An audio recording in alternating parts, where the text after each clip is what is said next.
Ciao amici del bosco, in questo video scopriamo il metodo Manenti.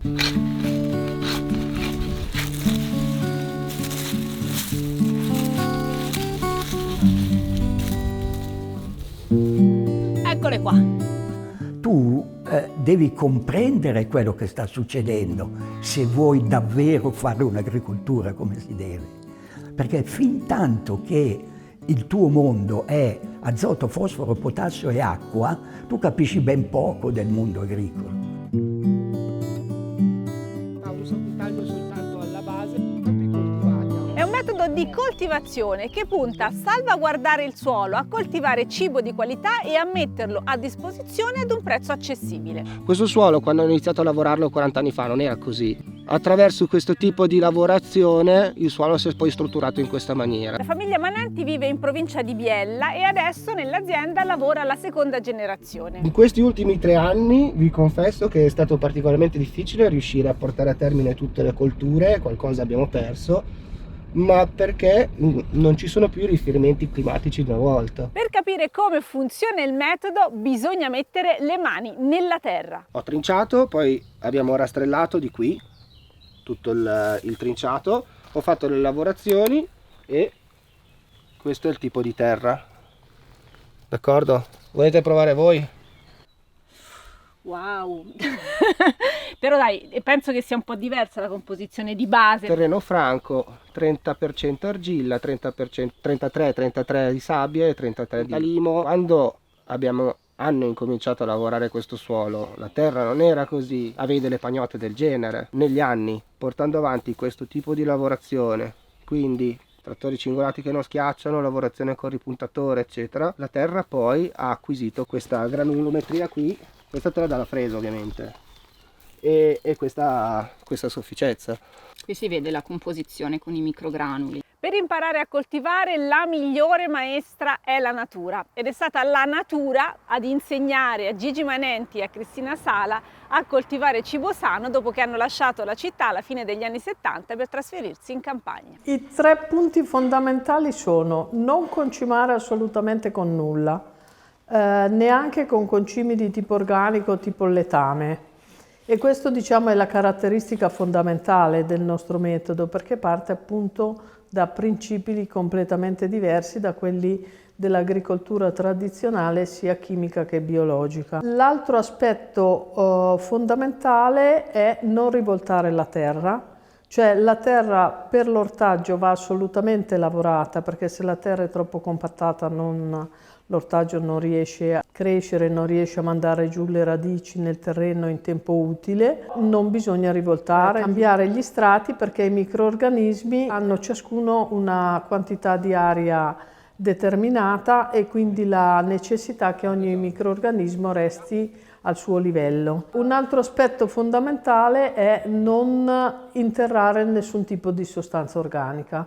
La sostanza organica va lasciata in superficie viene decomposta da microrganismi aerobi, cioè che sono microrganismi che vivono in presenza di aria. Mentre se noi la interriamo, la sostanza organica putrefa, poi soprattutto non va bene né per i microrganismi né per le radici delle piante. Adesso diamo le polverine alla terra perché sennò non mangiamo più. Sono milioni di anni che le piante crescono, si sviluppano, come dire, essendo organismi viventi, quindi si nutrono, mangiano, hanno trovato i loro sistemi, no? E quindi, voglio dire, noi dobbiamo solo inserirci in questo mondo per andare a vedere che cosa c'è. Questo metodo è stato raccontato in un libro, questo alle radici dell'agricoltura, e ha ispirato molti agricoltori biologici. Alcuni aspetti di questo metodo fanno già parte del mio modo di condurre l'orto, mentre altri mi hanno stupito parecchio e mi hanno costretta un po' a rivedere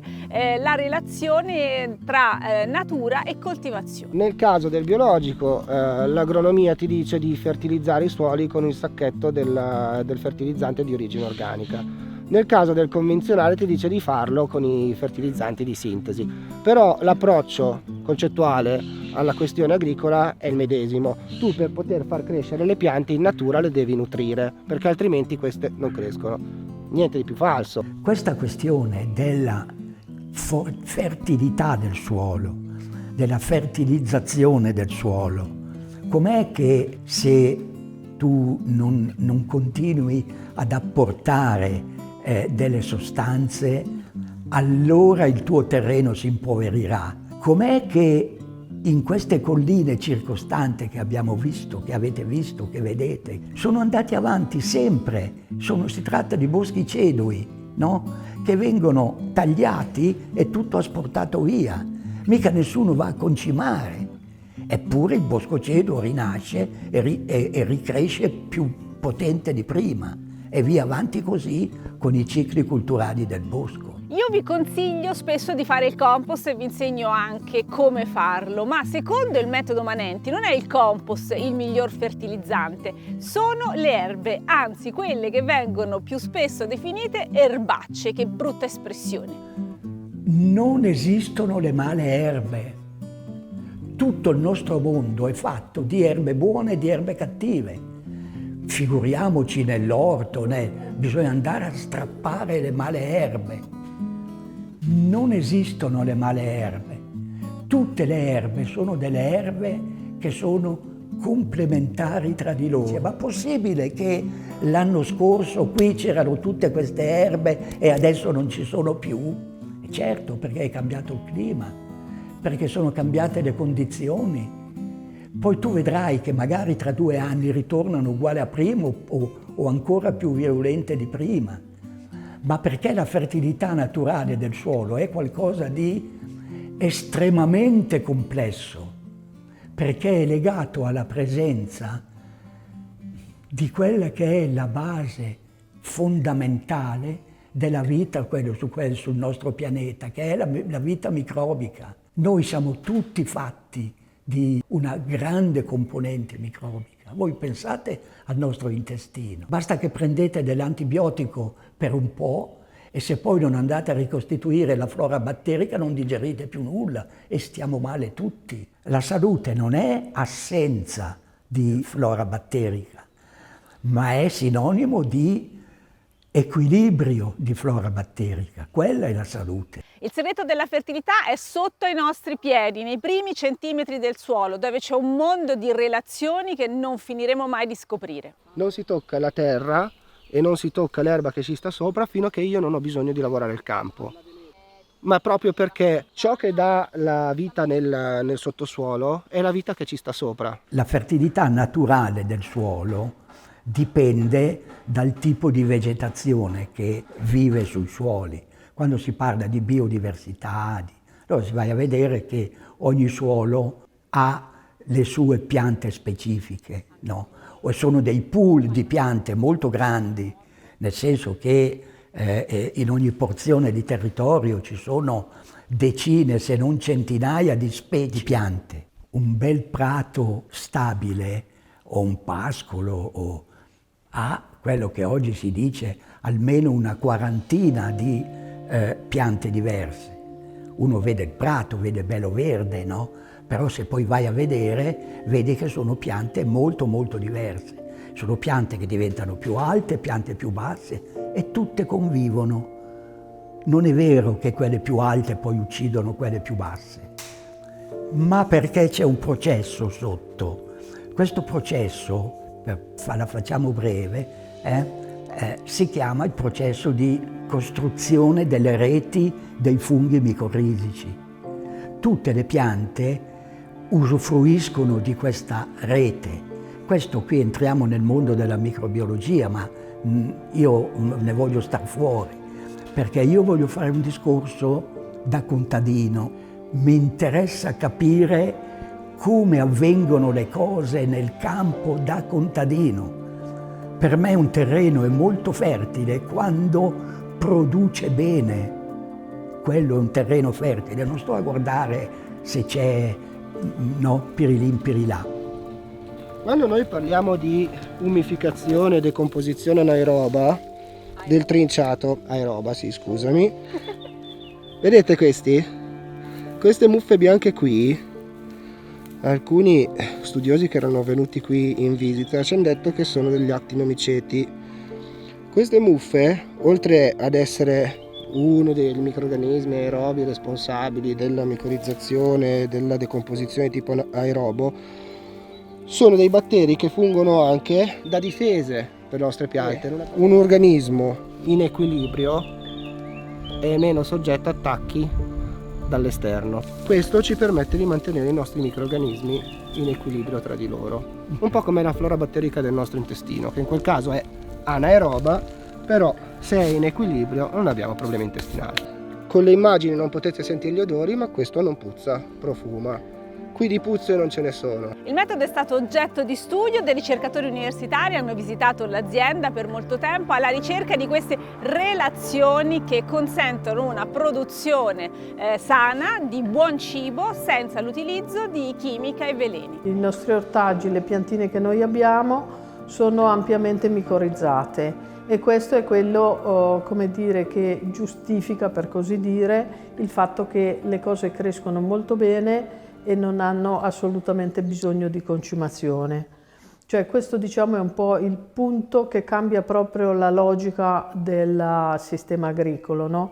Nel sistema agricolo tradizionale c'è l'idea che tu quanto asporti e tanto devi ritornare, mentre da questi studi che sono fatti sulle vegetazione naturale e che possono essere riportati però anche in agricoltura, è l'idea che la pianta si nutre tramite questo rapporto con i microrganismi del terreno e quindi, come dire, tu non devi riapportare nulla perché le sostanze fondamentali, azoto e carbonio, provengono dall'aria, il carbonio viene assorbito dalle piante e l'azoto dai microrganismi e poi c'è uno scambio reciproco. I minerali vengono assorbiti in particolare dai funghi micorizzici e vengono forniti alla pianta in cambio di prodotti che derivano dal carbonio. Il carbonio è la fonte di energia per tutti quanti, per tutti gli esseri viventi e quindi è su questa logica qui che si basa la nostra agricoltura. Nei terreni che non siano stati ampiamente rovinati dall'agricoltura chimica, i microrganismi ci sono, però se noi diamo una concimazione in particolare con azoto e fosforo, il fosforo soprattutto, non si crea questo rapporto tra i funghi micorizzici in particolare e poi come dire, contornati da tutti gli altri microrganismi, proprio perché la pianta assorbe in maniera innaturale tutti gli elementi e quindi non ha più bisogno di creare questo rapporto con i microrganismi. Un'osservazione che mi ha stupito è quella che esiste una relazione tra microrganismi e piante in base alla fase di sviluppo, quindi i microrganismi cambiano a seconda del periodo di vita della pianta. Ogni pianta nel suo crescere utilizza funghi e batteri diversi. Quando la pianta è in piccolo stadio utilizza certi microrganismi. Quando è in piena vegetazione che deve fiorire e fare i semi, ne utilizza altri molto potenti.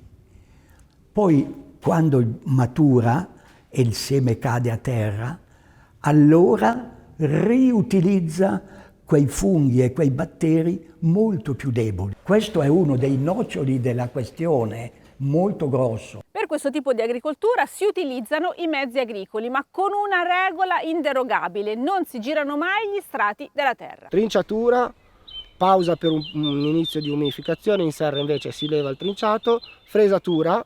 La prima fresatura, il senso della prima fresatura è quello di scollettare le erbe in modo che poi il ripuntatore possa lavorare nella maniera corretta. Prima della ripuntatura mi serve per rompere e tagliare le erbe sotto il colletto, perché altrimenti il ripuntatore mi tirerebbe sulle zolle, me le girerebbe e non farebbe il lavoro che io voglio che faccia. Il ripuntatore deve arieggiare e dissodare il suolo senza sconvolgerne gli strati. L'azienda agricola include frutteti, campi di patate, orti. Soprattutto negli orti ho cercato di carpire dei suggerimenti che si possono applicare anche negli orti domestici. Allora, qui ci stanno le cipolle da cipollotto. Il campo lo vedete molto inerbito perché le piogge di questo mese non ci hanno impedito di ripulirlo.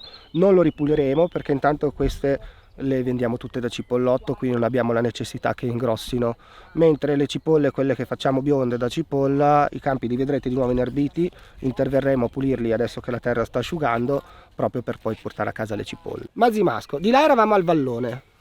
Questo è il terreno più sciolto che abbiamo. Qui tendenzialmente tutti i terreni sono di composizione argillosa. Si vede bene che la terra è fatta tutta di microgranuli. Questi sono composti organici, humus argilla, e sono un indice, diciamo che si può vedere ad occhio nudo, di fertilità della terra. Nel momento in cui raccogli, fai anche quel poco di diserbo manuale che può servire alla coltura a non essere sommersa. Tutto quello che non viene raccolto e viene tolto, perché cerchiamo di evitare che le piante spontanee vadano in competizione per la luce, viene messo nei sentierini ai lato dei filari, quindi la materia organica resta in superficie, non viene mai interrata, può servire diciamo da pacciamatura, soprattutto in estate può avere una funzione perché riduce un pochino il calore. Qui abbiamo del prezzemolo in raccolta, e il prezzemolo viene tagliato e raccolto a più riprese, quindi c'è bisogno che i nuovi germogli non vengano sommersi dalla vegetazione spontanea. Se io ho una pianta come questa, che è un romice, vedete quanto è alta, questa è invasiva, viene tolta. Il diserbo manuale in colture come questo si fa nel momento in cui raccogli. Una pianta di un pomodoro da salsa che abbiamo fatto da seme e che abbiamo messo all'interno di contenitori quadrati. Questo sembra un dettaglio, in realtà è fondamentale perché questo permette lo sviluppo di un apparato radicale che non si attorciglia su se stesso, ma si sviluppa in una maniera più, diciamo, più simile al contesto naturale, quindi permette alla pianta, una volta interrata, di emettere immediatamente delle radici che esplorano il terreno e che la ancorano in maniera stabile. Punto cruciale e a volte anche dolente di ogni orto è il sistema di irrigazione. Per quanto riguarda l'irrigazione, utilizziamo l'irrigazione di precisione, manichette goccia a goccia per il risparmio idrico, e siccome qui non ci sono sorgenti, fiumi o canali, questi non sono campi classificati come irrigui, recuperiamo la piovana che ovviamente piove sui nostri teli, viene intubata attraverso questi tubi che vedi e viene incanalata a valle in un bacino di raccolta. Poi da lì abbiamo un altro piccolo bacino a monte, pompiamo l'acqua su e irrighiamo per caduta. Il messaggio essenziale di questo metodo, secondo me, è che il suolo va rispettato e soprattutto messo nelle condizioni di fare tutto da solo. Una delle cose veramente più importanti da questo punto di vista è il rispetto delle piante, il rispetto delle piccole piante, dell'erba. Tutte le piante, quando si dice che per poter vivere si nutrono utilizzando i funghi micorrizici del suolo, oggi ti viene spiegato che questi non sono degli organismi statici, fermi, nel senso che ogni pianta nel suo crescere utilizza funghi e batteri diversi. Mentre andiamo a vedere gli alberi di melo troverete che i nostri campi sono tutti inerbiti. Adesso è il momento di tagliare, d'accordo? Ma c'è una ragione ben specifica per cui noi attendiamo a fare i tagli. Per i tagli noi seguiamo i tagli della fienagione di una volta, quindi il Maggengo, l'Agostano, e tendenzialmente facciamo quei due. Il motivo è che uno dei più potenti fertilizzanti, quindi non è proprio vero che non fertilizziamo, è il seme maturo dell'erba. Un messaggio che ci lascia questo metodo è che è importantissimo, fondamentale rispettare ciò che cresce sopra la terra, che è uno specchio di quello che cresce sotto. Soltanto rispettando la vegetazione noi stiamo nutrendo e permettendo al suolo di rimanere fertile. Questo è uno dei noccioli della questione molto grosso, perché tu devi distruggere tutte le erbe che non sono quelle che stai crescendo tu, mentre quelle là sono proprio quelle che determinano la possibilità nel tempo di fare le cose che tu fai crescere. Perché se tu le uccidi tutti in fatica stai impoverendo il tuo terreno. Se un contadino non capisce questo, farà un mare di errori in campagna e poi dirà che la terra, se non la se non la concime, straconcime, non ti produce niente. Grazie infinite a Enrico e Marta che ci hanno accompagnato in questo giro nell'orto dell'azienda agricola Manenti, nell'orto e nel frutteto. In realtà questi sono gli ortaggi raccolti durante la passeggiata che ora ci andiamo a mangiare. Vi lasciamo link e informazioni nella descrizione e mi raccomando commenti e like, così se volete poi ci potete anche dare delle risposte sotto YouTube, vi mandiamo a fare un lavoro social, d'accordo? E grazie a voi per esserci venuti a trovare. Grazie. Grazie a voi che ci avete seguito, ciao!